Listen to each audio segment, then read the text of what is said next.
Hello, welcome to our channel teammate. आज का हमारा टॉपिक है pathogenesis of type 2 diabetes mellitus और टाइप 1 डायबिटीज़ मेलाइटस का भी पैथोजेनेसिस और साथ ही टाइप 1 और टाइप 2 का डिफरेंस भी मैंने डाल दिया है।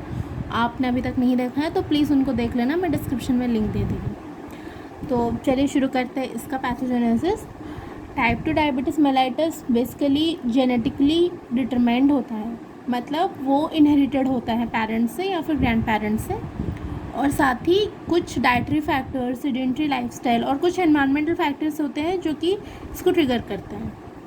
तो सबसे पहले देखते हैं जेनेटिक फैक्टर्स। तो पहला है एक डायबिटोजेनिक जीन और दूसरा है TCF7L2 जीन जो कि WNT सिग्नलिंग पाथवे के थ्रू मीडिएट होके मेटाबॉलिक सिंड्रोम करता है। अब दूसरे में कुछ एनवायरमेंटल फैक्टर्स देख लेते हैं। सबसे पहला तो सेडेंटरी लाइफस्टाइल होता है, कुछ डाइटरी हैबिट्स होते हैं और ओबेसिटी, मेनली सेंट्रल और विसरल ओबेसिटी। ये सब जब होंगे ना तो ये सब भी कॉज करेंगे मेटाबॉलिक सिंड्रोम। मेटाबॉलिक सिंड्रोम हम कब कहते हैं? जब एक पेशेंट है जिसमें जो ओबेस भी है, ओबेसिटी हुआ है, जिसको हाइपरग्लाइसेमिया भी है, सीरम का कोलेस्ट्रॉल ज़्यादा है, उसमें ट्राइग्लिसराइड्स ज़्यादा है, साथ ही हाइपरटेंशन है। तो अगर ये सब एक पेशेंट को हुआ है तब हम बोलेंगे कि वो मेटाबॉलिक सिंड्रोम उसको हुआ है। ठीक है, ये फीचर्स आप याद रख लेना। ओबेसिटी, हाइपरग्लाइसेमिया, कोलेस्ट्रॉल बढ़ गया है, ट्राइग्लिसराइड्स बढ़ गया है, हाइपरटेंशन, सब एक दूसरे से कनेक्टेड है। अब अगर मेटाबॉलिक सिंड्रोम हो गया तो उसकी वजह से दो चीज़ें हो सकती हैं, या तो इंसुलिन रेजिस्टेंस होगा या फिर बीटा सेल का डिसफंक्शन होगा। इंसुलिन रेजिस्टेंस होगा तो इंसुलिन रेजिस्टेंस क्यों होता है? सबसे पहले क्योंकि इसका कोलेस्ट्रॉल, ट्राइग्लिसराइड्स लेवल बढ़ा हुआ है, खुद ओबेस है, तो फ्री फैटी एसिड्स इसके ब्लड में ज़्यादा हैं। फ्री फैटी एसिड ज़्यादा है तो जो दूसरे मेटाबोलाइट्स होते हैं ब्लड में, जैसे डायएसाइल ग्लिसरॉल, फॉस्फोलिपिड्स, स्फिंगोलिपिड्स, सेरामाइड्स, ये सब भी ज़्यादा होंगे। और ये सब एक फैक्टर है जो कि जो रिसेप्टर्स होते हैं ना इंसुलिन के, उनको रेजिस्टेंस करवा देता है।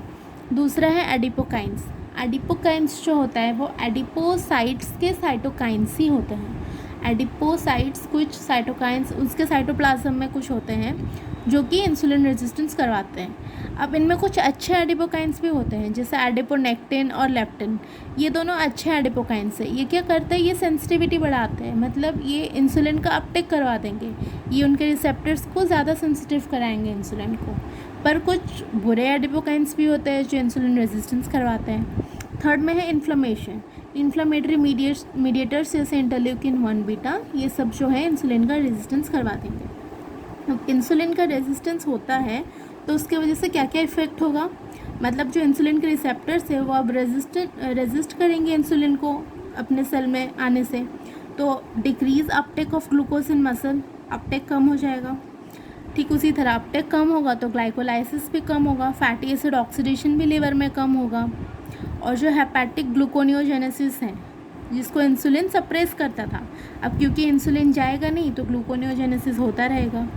साथ ही इंसुलिन के हार्मोन सेंसिटिव लाइपेज को इनहिबिट करता था, लेकिन अब क्योंकि इंसुलिन नहीं है तो हार्मोन सेंसिटिव लाइपेज एक्टिव हो गया, और हार्मोन सेंसिटिव लाइपेज, इसके नाम में लाइपेज है, मतलब वो लिपिड्स को तोड़ेगा, तो इसीलिए ट्राइग्लिसराइड का ब्रेकडाउन ज़्यादा होगा। ये हो गया इंसुलिन रेजिस्टेंस के इफ़ेक्ट्स। अब देखते हैं बीटा सेल डिसफंक्शन में क्या होता है। तो इसको भी पहले मैं बता देती हूँ कि बीटा सेल डिसफंक्शन में क्या होता है, फिर मैं बताऊँगी कि कैसे होता है। बीटा सेल डिसफंक्शन में सबसे पहले, क्योंकि बीटा सेल अभी काम करना बंद कर रहा है या फिर वो कम काम कर रहा है, तो सबसे पहले तो कॉम्पेंसेशन होगा। कैसे कॉम्पेंसेशन होगा? बीटा सेल का हाइपरप्लेशिया होगी। तो जब बीटा सेल का हाइपरप्लेशिया होगा तो कॉम्पेंसेटेड रहेगा, इसीलिए जो ग्लूकोज लेवल है उसमें ज़्यादा कुछ वेरिएशन आएगा नहीं और नॉर्मोग्लाइसेमिक ही रहेगा पेशेंट। लेकिन फिर जब ऐसा होता रहेगा कुछ टाइम तक तो बीटा सेल फेल करने लगेंगे। अर्ली बीटा सेल फेलियर, फिर late beta cell failure. Early beta cell failure में ग्लूकोज का टॉलरेंस इम्पेयर हो जाएगा, मतलब जो डायबिटीज़ और नॉर्मल के बीच का जो लेवल है, प्री डायबिटिक कंडीशन, ये होगा अर्ली बीटा सेल फेलियर में। और जब बहुत ही ज़्यादा ऐसे चलता जाएगा लेट बीटा सेल फेलियर, तो that will ultimately lead two diabetes.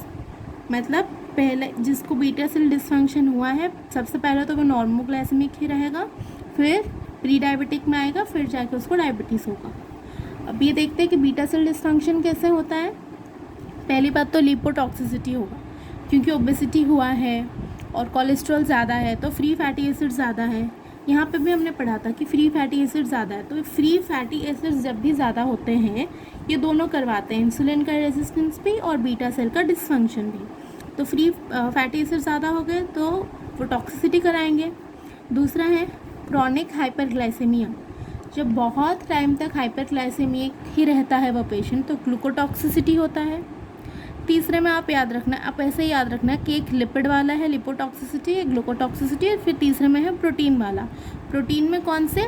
GLP, ग्लूकोकॉन like peptide, ये सब इंक्रेटीन होता है। मैंने बताया था इंक्रेटीन का एक रोल होता है ग्लूकोज के अपटेक में, वो इंटेस्टाइन में सिक्रेट होते हैं। जैसे ग्लूकोज आता है इंटेस्टाइन में, ग्लूकोज का लेवल बढ़ता है, इंक्रेटीन सिक्रेट होते हैं और वो ग्लूकोज का अपटेक करवाते हैं। तो जब इंक्रेटीन कम होंगे तो भी वो बीटा सेल डिस्फंक्शन होगा, क्योंकि इंसुलिन नहीं आएगा, ग्लूकोज का अपटेक नहीं होगा। फिर फोर्थ में है amyloid deposition within islets, या फिर आइलेट्स के अंदर ही कोई भी रीज़न की वजह से अमाइलॉइड का डिपोजिशन हो जाता है तो तब भी बीटा सेल का डिस्फंक्शन होगा। तो ये था पूरा का पूरा pathogenesis of type 2 diabetes mellitus. ये रॉबिन्स में 3-4 पेजेस में दिया है और बहुत एक्सटेंसिवली उसने समझाया है। मैंने इसको कंप्रेस करके इसको एक ही पेज में बनाया है ताकि आपको इजी हो रिवाइज़ करने में और पढ़ने में। अगर आपको वीडियो अच्छा लगा हो तो प्लीज़ लाइक करना, अपने फ्रेंड्स के साथ शेयर करना एंड सब्सक्राइब कर लेना अगर आपने नहीं किया है तो। Thank you so much for watching, see you in the next one.